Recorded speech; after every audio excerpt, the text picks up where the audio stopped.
தேவனே நான் ஓமதண்டையில் இன்னும் நெருங்கி சேர்வதே என் ஆவல் பூமியில். சங்கீதம் 145:14. மடங்கடிக்கப்பட்ட யாவரையும் தூக்கி விடுகிறார். மடங்கடிக்கப்பட்ட யாவரையும் தூக்கி விடுகிறார். இதுக்கு இன்னொரு மொழிபெயர்ப்பு எப்படி இருக்குன்னா, வளைந்து போன முதுகை நிமிர்த்தி விடுகிறார் அப்படின்னு இருக்குங்க இன்னொரு மொழிபெயர்ப்பு. ஆண்டவருக்கு அற்புதமான ஒரு விளக்கங்க இது. உண்மைதானே? லூக்கா 13 எவ்வளவேனு நிமிரக்கூடாத ஒரு கூனி, ஆயுசு முழுதும் 18 வருஷமாக கூனியாகவே இருந்து விட்டவள், ஆலயத்தில் ஆண்டவர் இருக்கிறார் என்று கேள்விப்பட்டு வந்து ஆண்டவர் இயேசு தொட்டு அவள் நிமிர்ந்து பார்த்து தேவனை மகிமைப்படுத்தினாள்னு வருது. இது ஒரு ஆவிக்குரிய ஆழமான அர்த்தங்க இவருடைய வாழ்க்கை.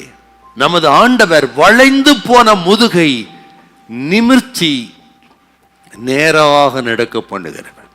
சாத்தான் பல நிலைகளிலே உங்களை கூனி குறுகி போக பண்ணியிருக்கலாம், அல்லது மனிதர்கள், கடன் பிரச்சனை, வியாதி போராட்டங்கள், பல நிலைகளிலே நீங்கள் எவ்வளவேனு நிமிரக்கூடாதபடிக்கு சாத்தானோ மனிதர்களோ உங்களை கூனி குறுக பண்ணி ஆண்டாண்டு காலமாக நீங்கள் குறுகியே போயிருக்கலாம்.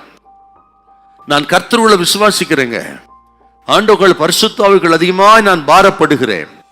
அப்படி மனிதரால் ஆக கூனி குறுகி போக பண்ணினேன், தலை கவிழ்ந்து போக பண்ணினேன், இவ்வளவேனும் தலை நிமிர கூடாதபடிக்கு உங்களை ஆட்டை போல ஒரு மாட்டை போல வளைத்து விட்ட சூழ்நிலை எதுவா இருக்கட்டும், உங்கள் முதுகை நிமிர்த்தி உங்கள் தலையை நிமிர்த்தி உங்களை நடக்க பண்ணுகிற ஆண்டவர் இங்க வந்திருக்கிறார்.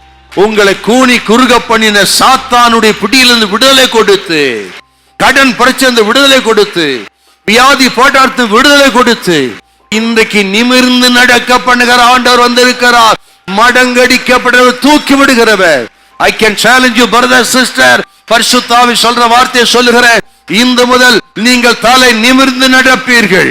உன் நஷ்டத்தை எல்லாம் லாபமாய் கர்த்தர் மாற்றும் பொழுது, உன் கண்ணீரை துடைக்கும் பொழுது, உன் வெட்கத்துக்கு பதிலாக 2 மடங்கு பலன் வரும் பொழுது, தளர்ந்து போகாமல் இருக்கும் பொழுது கர்த்தர் சொல்லுகிறார், உன்னை நிமிர்ந்து நடக்க பண்ணுவார். கர்த்தர் சொல்லுகிறார், நீ தண்ணீரை கடக்கும் போது அவர் உன்னோடு கூட இருக்கிற ஆண்டவர். நீ ஆறுகளை கடக்கும் போது அவைகள் உன்மேல் பொருளுவதில்லை. நீ அக்னி நடக்கும் போது வேக மாட்டார்.